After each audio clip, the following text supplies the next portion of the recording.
Welcome to Resilient Love Podcast. Join hosts Quentin and Brianna as they discuss tips on love, life, and business. Let's get into this next episode.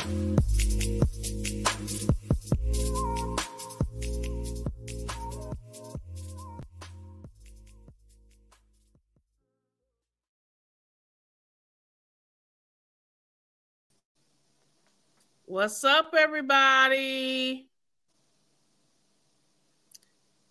We're back. Why are you saying like, we not at school, Brianna? Sorry, everybody. The educator in here is coming out. Right. Just say hey. Hey. There you go. Like you had to cook out. Hallelujah. All right, so we are live, and we just wanted to check in. We have not done a live in a while, so we were like, shoot, it's Juneteenth, we outside. Hey, we got about, how long? we got about 26. Oh, no, I'm sorry, I can't count that. I'm about to say, let's not. 4 more minutes. Hold on, Professor. I see you with your glasses on, but it's okay. Hold on. Well, for those of y'all that do not know us, I am Brianna Baker. And I am Quentin Baker. And you are tuned into a live of Resilient Love Podcast. This is a podcast that my husband and I do almost weekly. And we enjoy sharing. The shade. We enjoy sharing our perspectives, our Christ-like perspectives, because we are a millennial couple who loves God, who loves to love each other, honestly, and just want to just share our perspective with you guys and just hope to be a source of encouragement in the process. So that is us in a nutshell. This is my middle school sweetheart. I have known this man since 6th grade. However, things happen, but God is good, and we're here today to tell the story. So, babe, what's on your mind? Let's chat. A lot, a little bit, some of everything. Where you want to go? Well, we just had Father's Day. So shout out to all the fathers. Shout out to all. All right, okay. I'm 1 second because I had this happens to me all the time. Okay. When you said that, my brain triggered. So sometimes for those that may not know, sometimes I can hear something, but it triggers something else, and it's just weird. But when you said that, my mind fell on a song by Fantasia, but I literally redid it. This goes out to all the babies. I don't know why I did that. D-A! Yes. We can't spell it for the fathers, though, but D-A! D-Y! It don't even sound the D-A! D-D-Y! Oh, my God. Well, you both spell baby first and then daddy. Because it's baby and then mama. Because that's a song, baby mama. Anyway. Yeah. Woo. Okay. Well, here's the thing, guys. So we were seeing on social media on Sunday. I saw a repost from somebody, and essentially the repost said, in short, why is it on Father's Day that fathers have to get extra commentary, such as shout out to all the active fathers, shout out to all the present fathers. Yet, did I say absent? No. I meant to say shout out to all the present fathers and a whole bunch of negativity for those that are absent, long story short. And so the question is this: why do you agree with the fact that on Father's Day, men get extra commentary, but on Mother's Day, it's just Happy Mother's Day, period? What are your thoughts? Well, my thoughts, I don't know. My thoughts are kind of, it would be nice not to get all the extra commentary as thank you for being an active father with the extra Right. sound and potentially quotation marks, air quote. But the reason is because there's a lot of single mothers. And I think that's why in our culture, it's portrayed as if men run from their responsibilities. Right. Particularly Black men. Not saying that's the only, because we are not the only, but I am saying the image that is out there now is particularly Black men run from their responsibilities. So the extra emphasis comes from that because it's treated as if it's this one in a million type of situation where thank you so much for being an active father. Thank you. And with mothers, the same in a way could be said, but it's just not the same. Right. Number one, just because we all come from a woman. So a mother is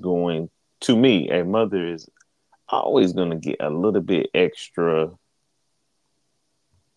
incentive or respect, just a different level because of giving birth, giving life, being the how can I say it? Being the pathway to life. Yeah, right. So it's always going to be different. And, women are at a great high risk of a lot of things during a pregnancy, including death, unfortunately. Right. So it does get a different level of respect. Yeah, for sure. For sure. I mean, I'm going to shout out the moms. But I definitely wanted to just kind of highlight that comment because it did stand out to me on Sunday, which was Father's Day, how, you do see a lot of extra commentary. That's the way I'm going to word it, extra commentary around fathers. But, there are men who are active, period. They do what they are supposed to do. I'm just saying it that way, so... And I saw a lot of celebrated men as well, not to negate that. I saw a lot of men who were celebrated, who were honored by their families, and it was beautiful. But that, like I said, that little repost did stand out to me like, that is an interesting point that person made, that on Father's Day, you hear shout out to the present fathers, but on Mother's Day, you don't hear extra commentary. It's just Happy Mother's Day. So anyway, wanted to highlight that, but go ahead, babe. What I was going to say is that for the first time this year, Father's Day should be every day. Break it down. Father's Day and Mother's Day should be every day because of the simple fact think about it. That's nowhere in the Bible is Mother's Day and Father's Day. Now, it does say honor thy mother and father. May your days be longer. Paraphrasing. But in retrospect, it does not say Mother's Day or Father's Day. So somebody created that. Just like somebody created, like we have a federal holiday now, Juneteenth. Like somebody made that a day, but before then, it was a day of looking back on the sacrifice. Mm-hmm. before Juneteenth, So in retrospect, I'm just saying Mother's Day and Father's Day as a whole should be every day, not just this commercialized There it holiday. go. Right, right. So, I mean, we bought into a lot of commercialized things, just like Easter and the bunny rabbit. As somebody I know, God knows this is the funniest. This guy, he always says he's a good friend, a brother, but he always say we always fall for the banana in the tailpipe.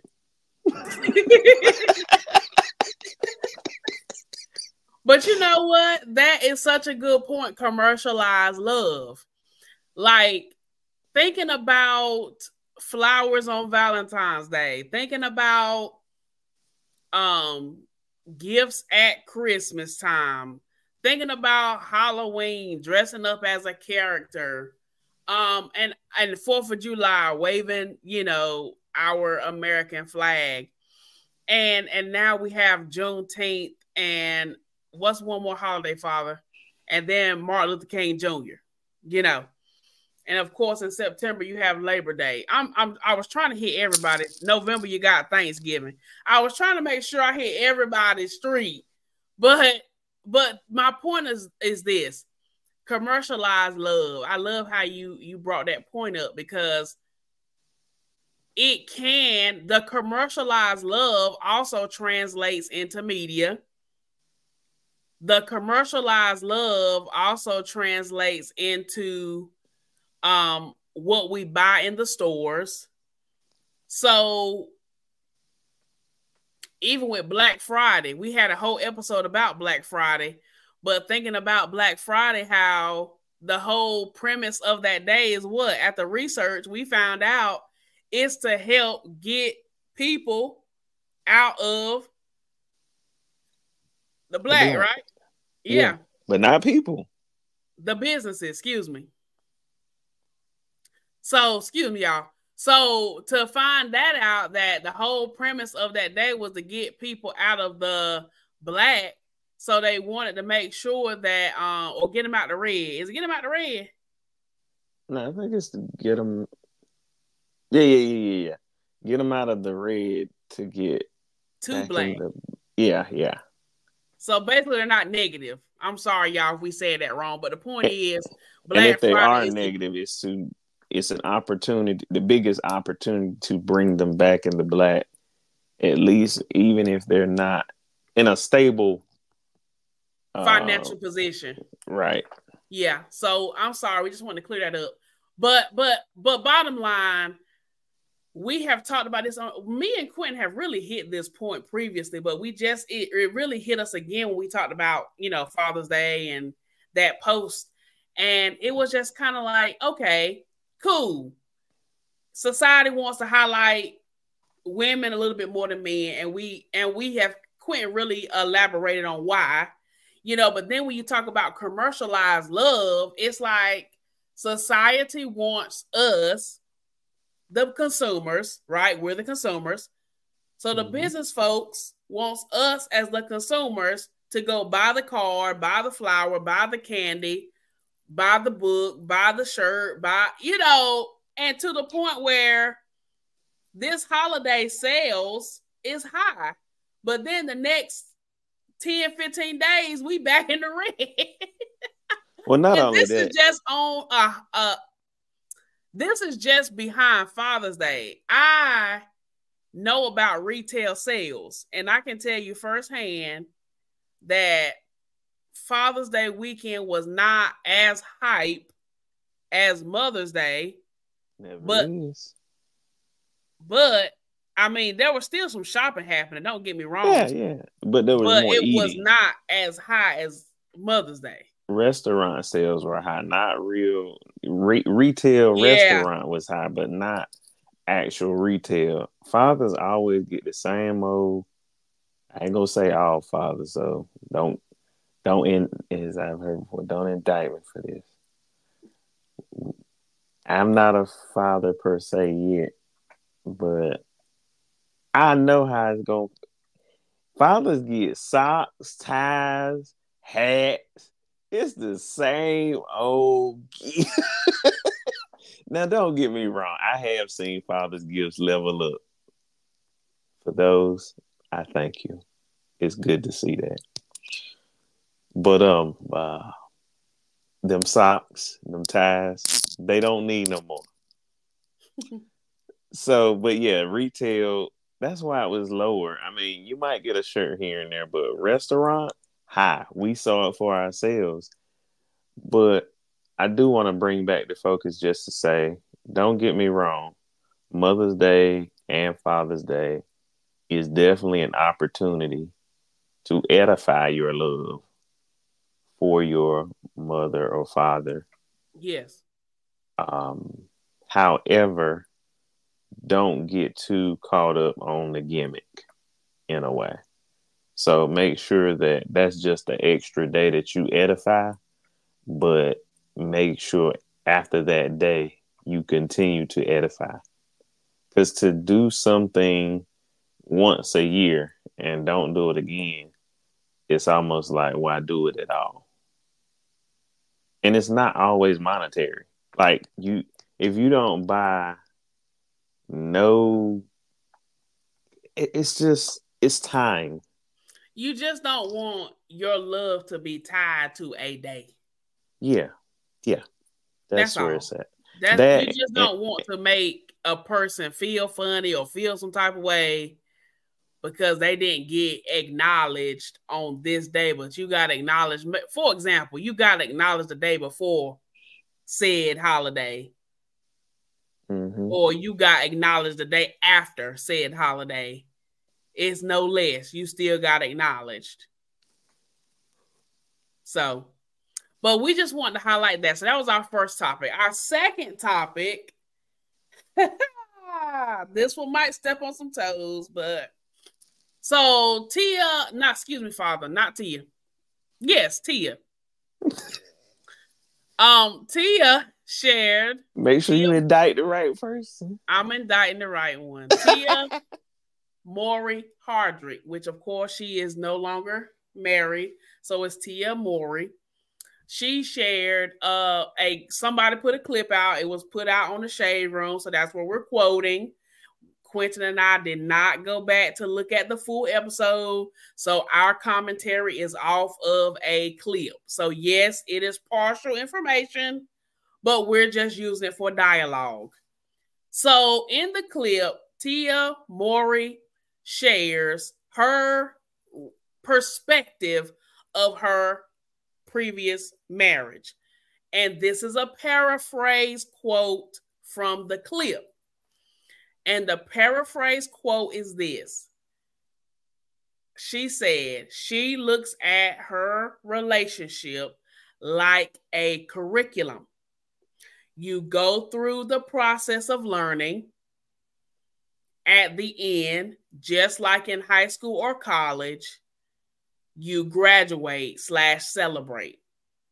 In her perspective, the relationship was the curriculum, the children was the celebration, and the graduation was the divorce. Quentin and I, obviously, we share when the news first broke out, we shared on our podcast how we felt about it. We are definitely not advocates of divorce. We are not trying to diminish or disrespect.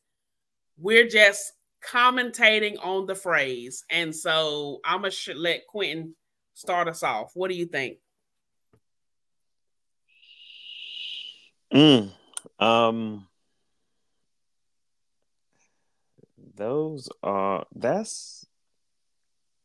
That's not a slap. That's a punch. Really? It's a punch in the face. I mean, I don't understand what this man did from day one. It just didn't. It just didn't seem. And we don't know the behind the story, but it didn't even feel justifiable. It just felt like we grew apart. Hey, it's over. Mm-hmm. But I'm like, I wish the fight was there more. It seems like the fight is deeper after the fact. To like fight for your name or fight for look at me, I am finally free. You know, that fight, if that same energy was put into salvaging the marriage, yeah, then maybe we wouldn't be out here commentating on this. So I guess the way it was put as a curriculum. I mean, she's entitled to her opinion. And I grew up, you know, we all grew up with them. So it's kind of hard for us to see them in this way. But for her to compare it to curriculum and graduation, the graduation being the divorce, I guess my question is, what was it? What was the point of the whole course? Since it's a curriculum. And did you really graduate? Did you get a diploma or a GED? Hey, both do the same thing, but I'm just saying. All right. But yeah, I think that was a little unnecessary. I mean, it's like throw more darts. I just don't know what the guy did. That was a sting. Even if, you know, you have to me, I guess I'm looking at it like, if we still have kids, especially if we still have kids together, don't put a dart, you know. It's not a good look. So for me, and I appreciate that commentary. For me, I just really look at it like, okay, I am an educator. So when you compare the relationship to a curriculum, in that perspective, if you stop right there, I will give you a check. Yes, a marriage is like a curriculum because every year you learn something new. Every month, it ain't even every day. It's like, so in that perspective, I do got to give her kudos. Like, yes, if you say marriage is like a curriculum, period, I would say agree. But you got to finish her sentence.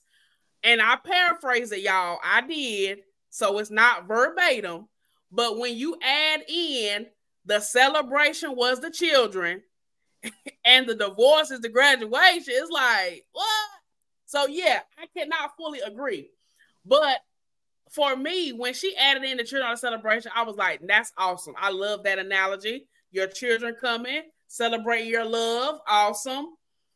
Graduation. For me, when you talk about marriage as a curriculum, after going through high school, college, and upper level college, you know, or graduate level college, I will say that every round goes higher and higher. So what's my point? Every year, there's a greater responsibility. There could be this challenge you got to overcome, etc. And honestly, at all of these stages of life, I have a sheet of paper called a diploma/degree that certifies I have completed this. Honestly, when we got the marriage certificate, that was called a certificate of appreciation. You know, like, I appreciate you. You're recognized by the state. Recognized by the state, right? A certificate of recognition. Like, they know these two parties are joined together. But in a spiritual sense, right, we sign a biblical contract with the Lord. And the only way we really graduate is when we go to heaven. So I just really look at her analogy in the sense of marriage is like a curriculum. And honestly, every anniversary is a graduation. Or an evaluation. Hey, an evaluation. To the next graduation.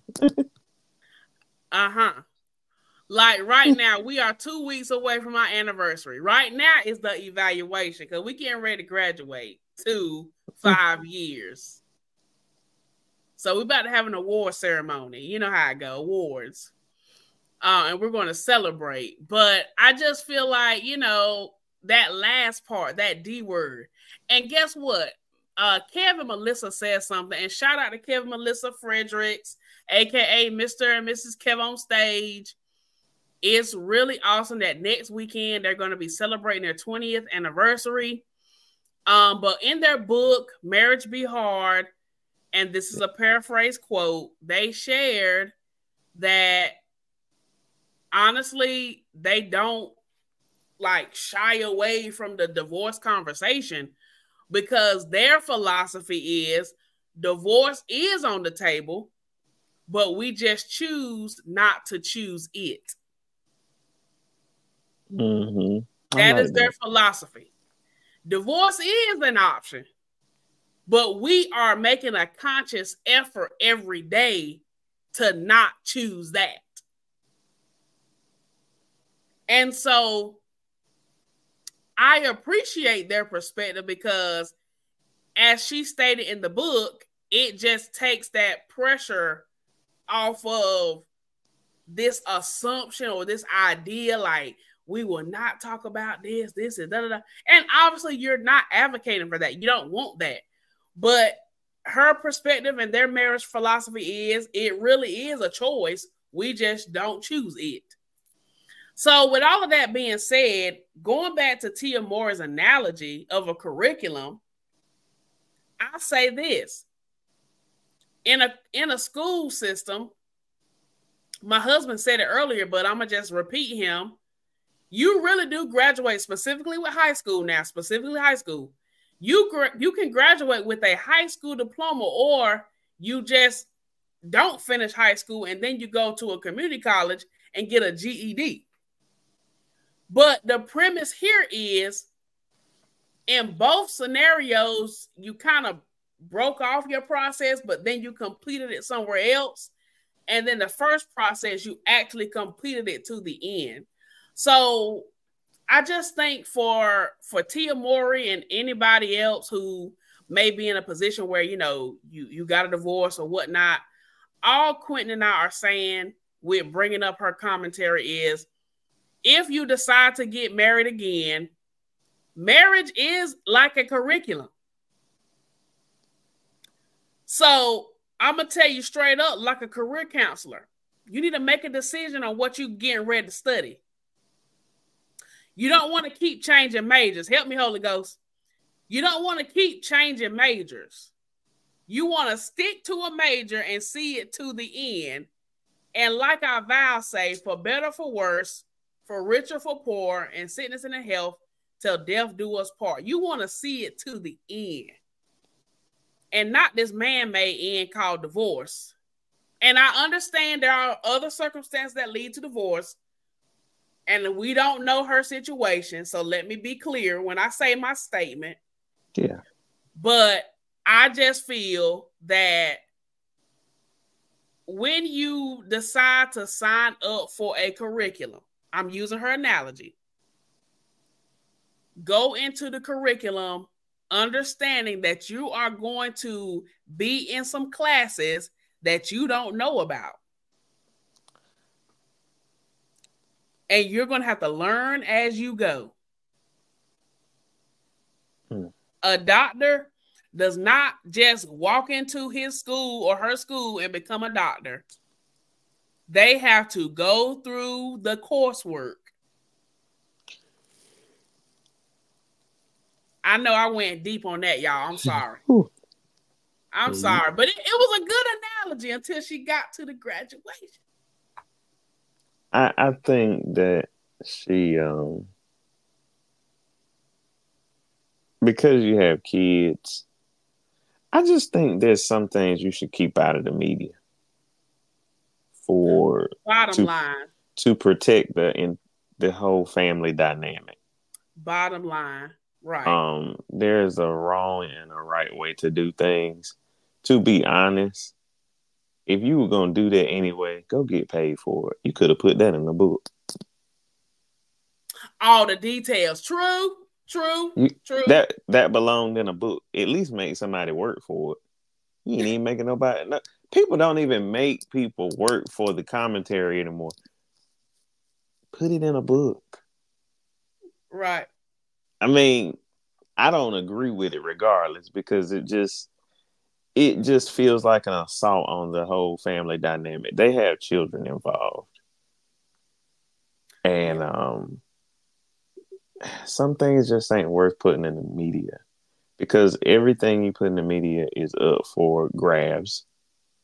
As we are commentating on it right now, not as a form of disrespect, but just as a sharing our opinion, just like she shared her opinion about her situation, the circumstance. But if you go back to the popular show Love is Blind, and you remember Clay and what's the young lady's name? AD. And AD. That was the popular one. I'm sure everybody remembers. But if you go back to Clay's parents talking,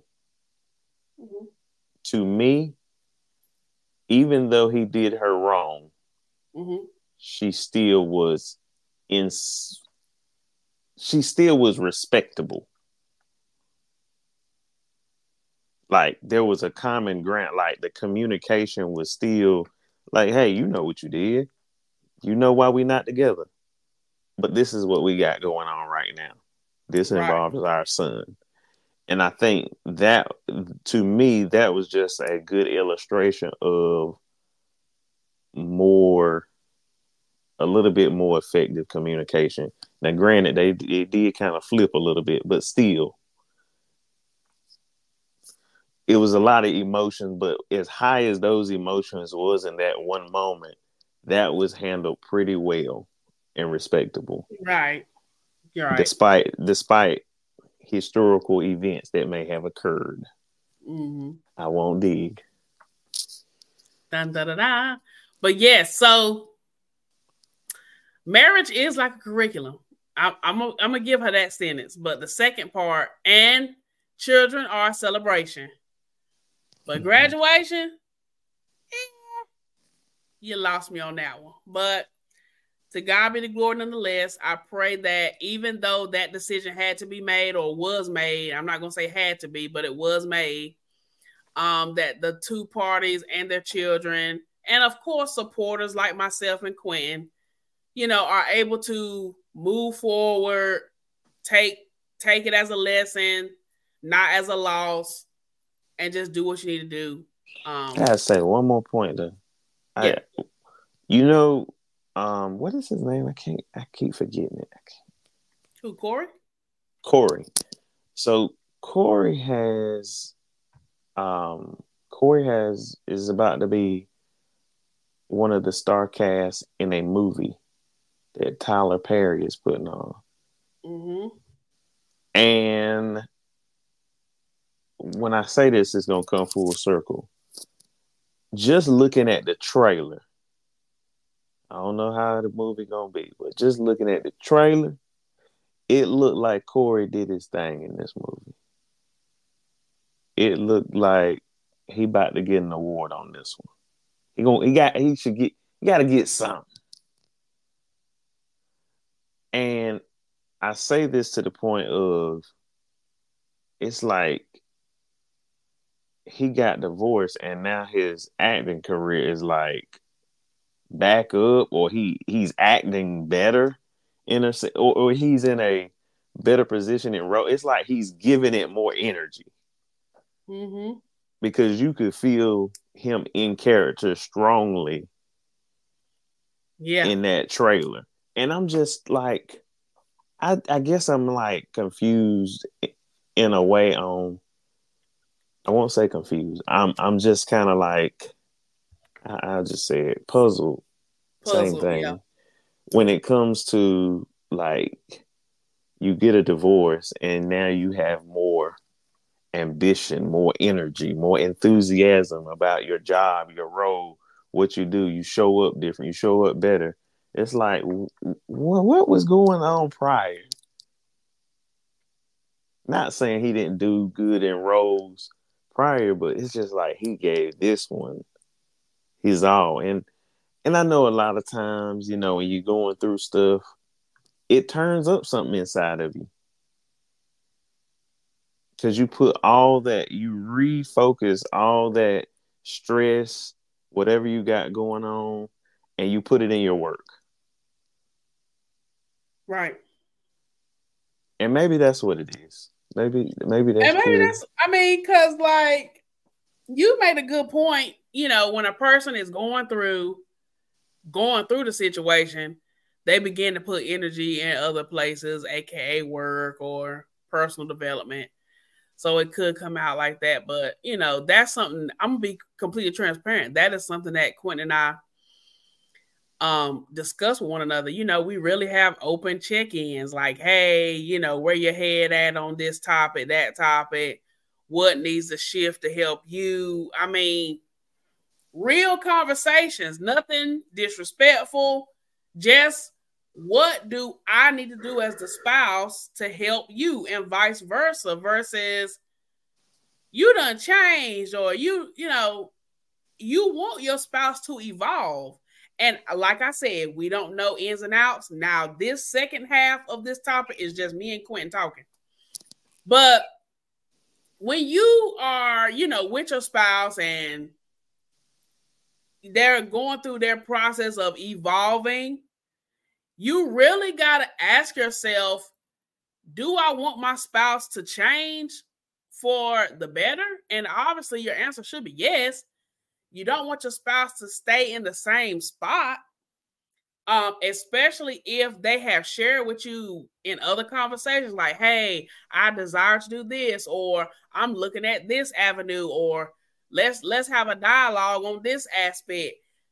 I mean, you should want those type of conversations in your home. Now, excuse me, but now, we both had a choke moment. That's what it means to be one flesh. But no.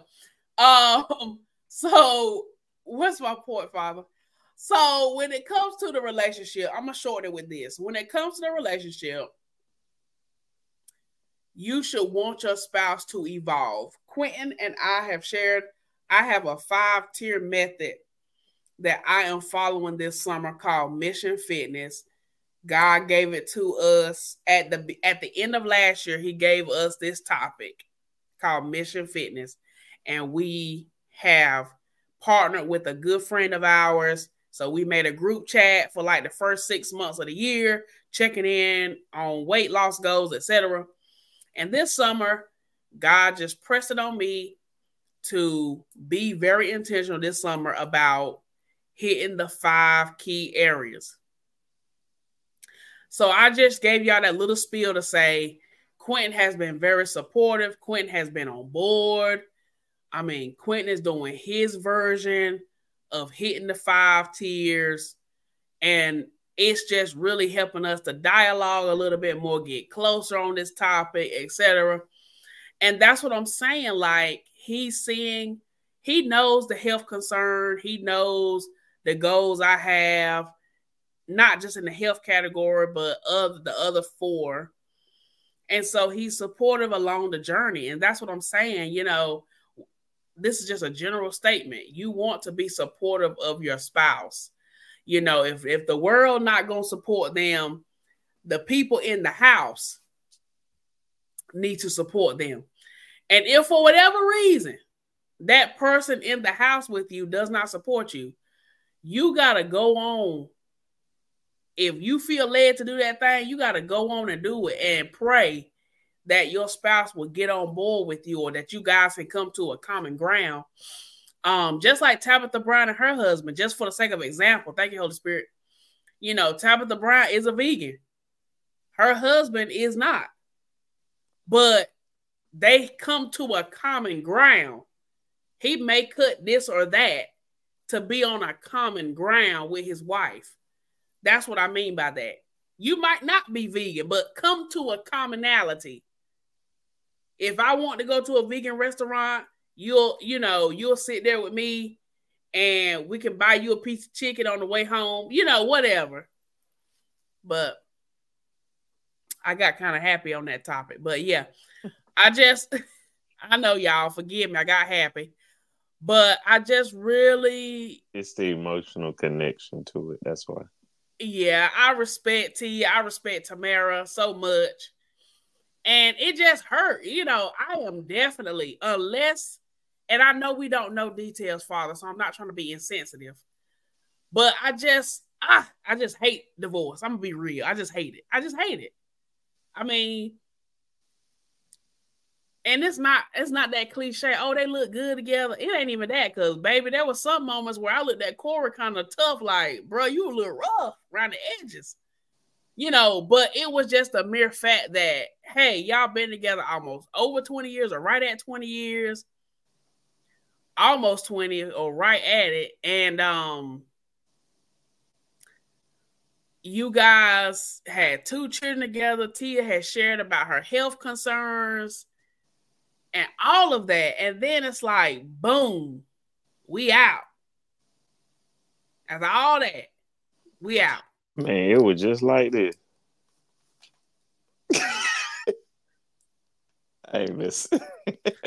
But yeah, I mean, it was just like, man, we outside, like that's it. So, and I mean, I respect Tia. God knows I respect her. I wish I could meet her. I truly respect her work. I grew up on Sister. I mean, I respect her, and as a totality, as an actress, as a mother, as an entrepreneur, I respect her. This relationship category, I hate that it had to go down like that.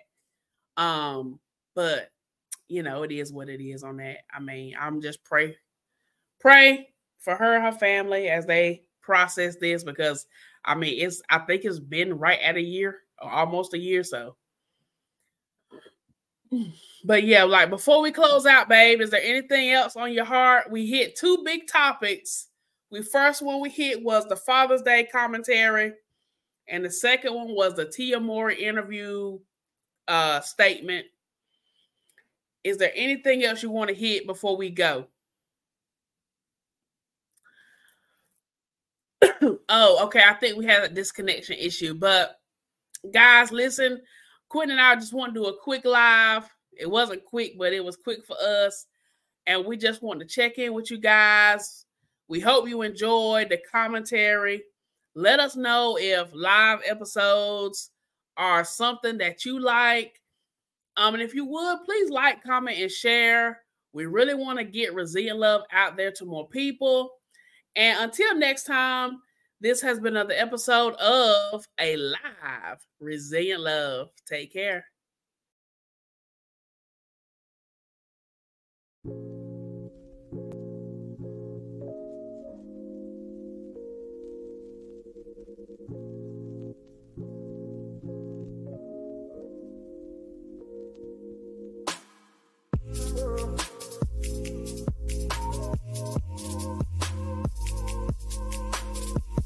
Thank you to all listeners and subscribers. Follow us on Instagram, Facebook, and YouTube. Leave us a 5-star review on Apple so that we can continue sharing Resilient Love. Thanks for listening.